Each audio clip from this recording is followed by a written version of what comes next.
Olá! Hoje estamos aqui para discutir os métodos de solução de conflitos.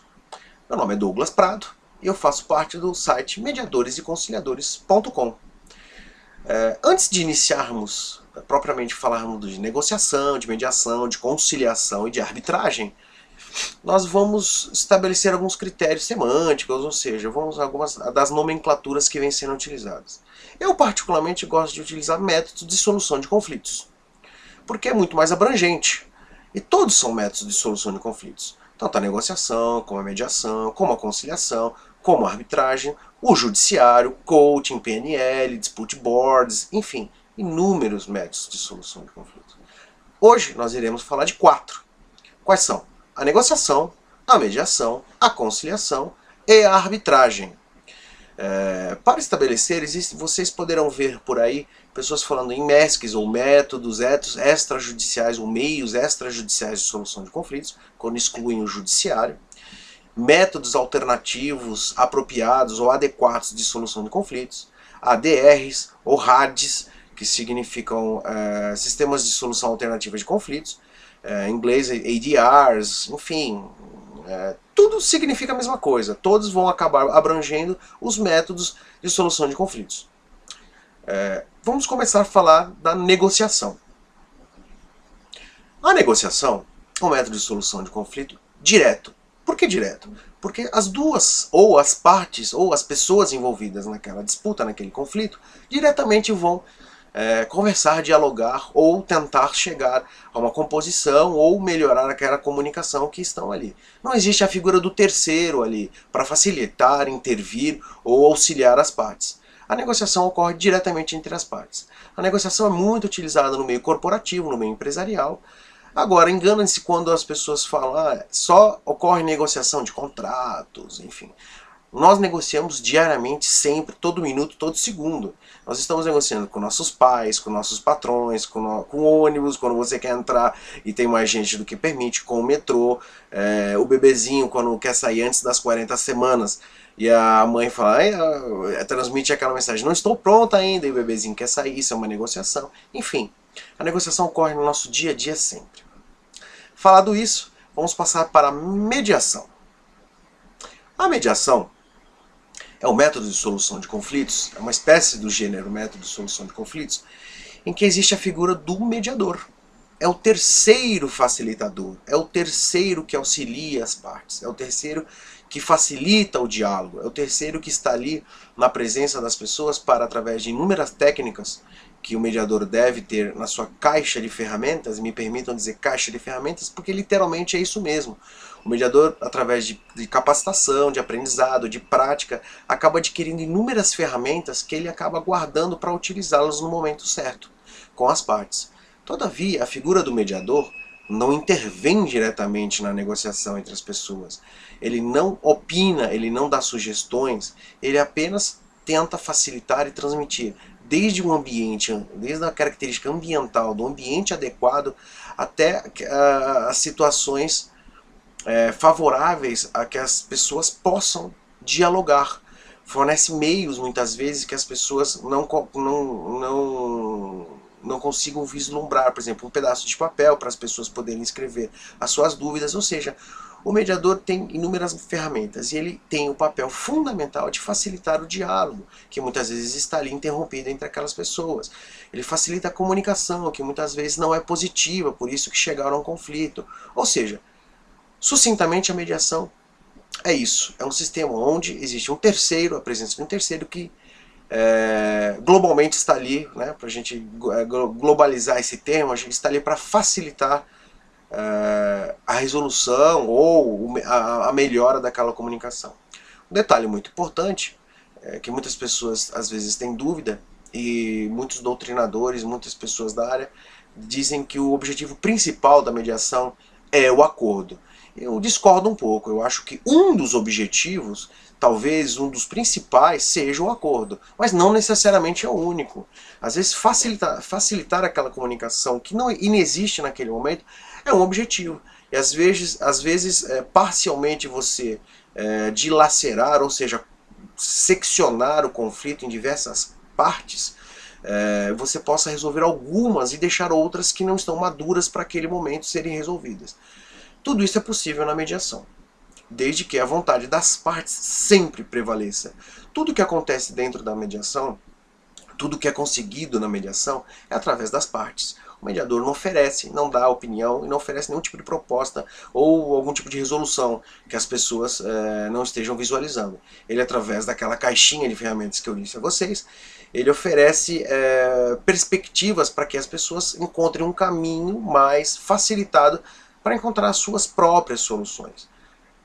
Essa é a mediação, enfim. Vamos falar agora da conciliação. A conciliação é muito conhecida no meio judicial. Por quê?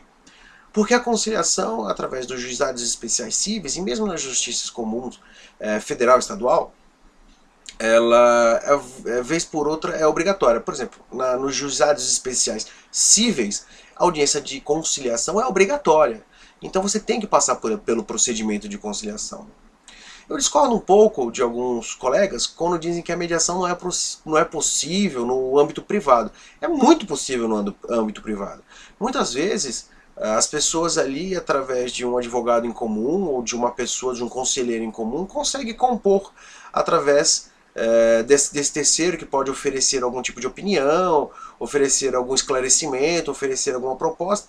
As pessoas encontrarem um ponto positivo, um ponto em comum, um ponto convergente e realizarem a sua conciliação e eventualmente um acordo. Mas o judiciário, sem dúvida nenhuma, é o berço da mediação e é a casa da conciliação. Esqueçam a mediação, é a conciliação agora, me perdoem. É a casa da conciliação.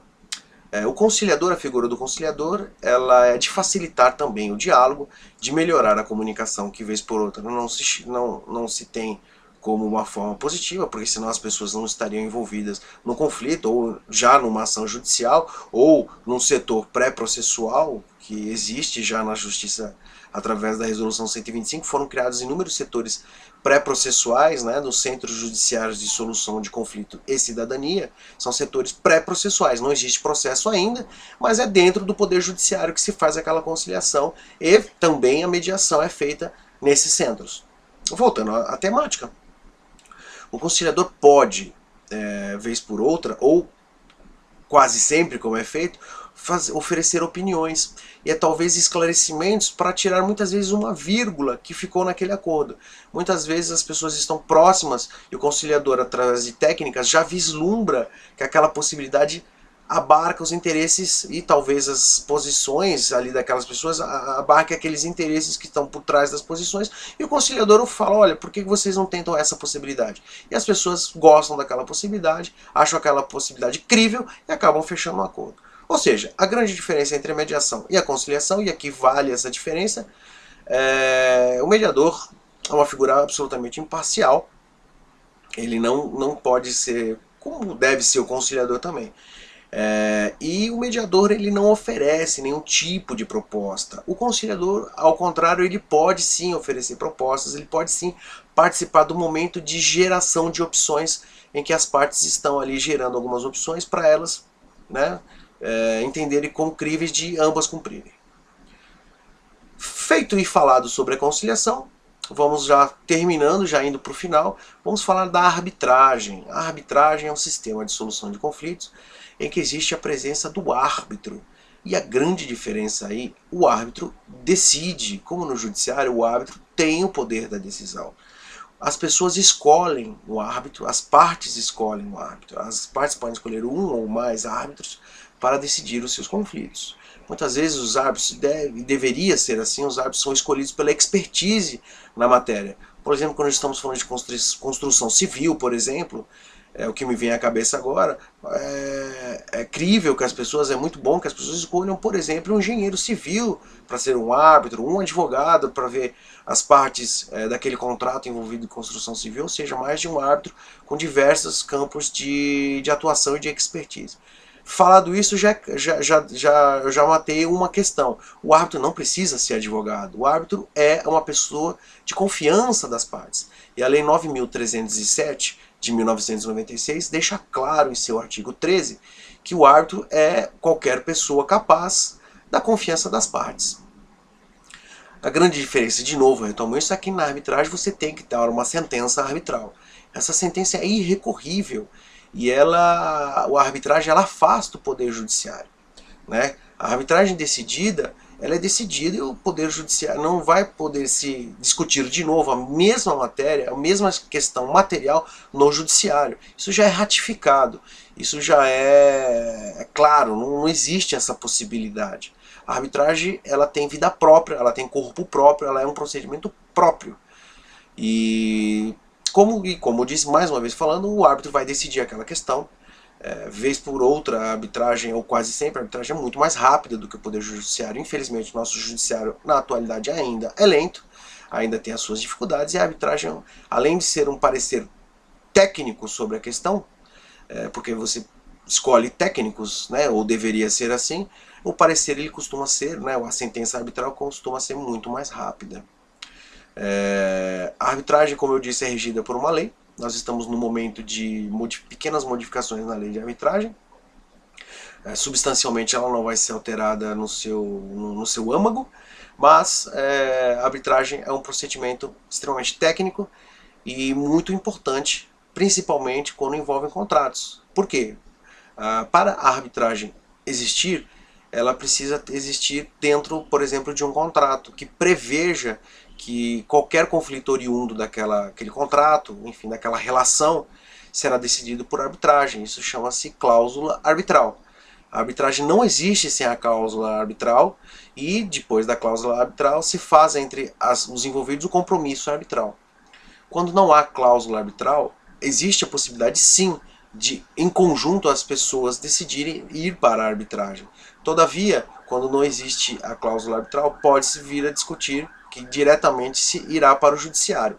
Se uma parte quiser, a outra não, aquele impasse, aquele conflito, irá necessariamente para o judiciário se as pessoas precisarem que aquele conflito, se não conseguir resolver por negociação, se não conseguir resolver com a mediação, com a conciliação e a arbitragem uma não quer, a outra não quer, o judiciário vai ser chamado para decidir, o Estado precisa decidir essa questão.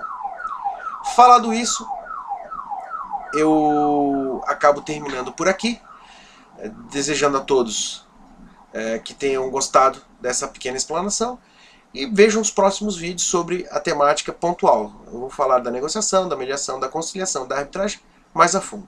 Um grande abraço para vocês, disponham do site mediadoreseconciliadores.com. Tchau!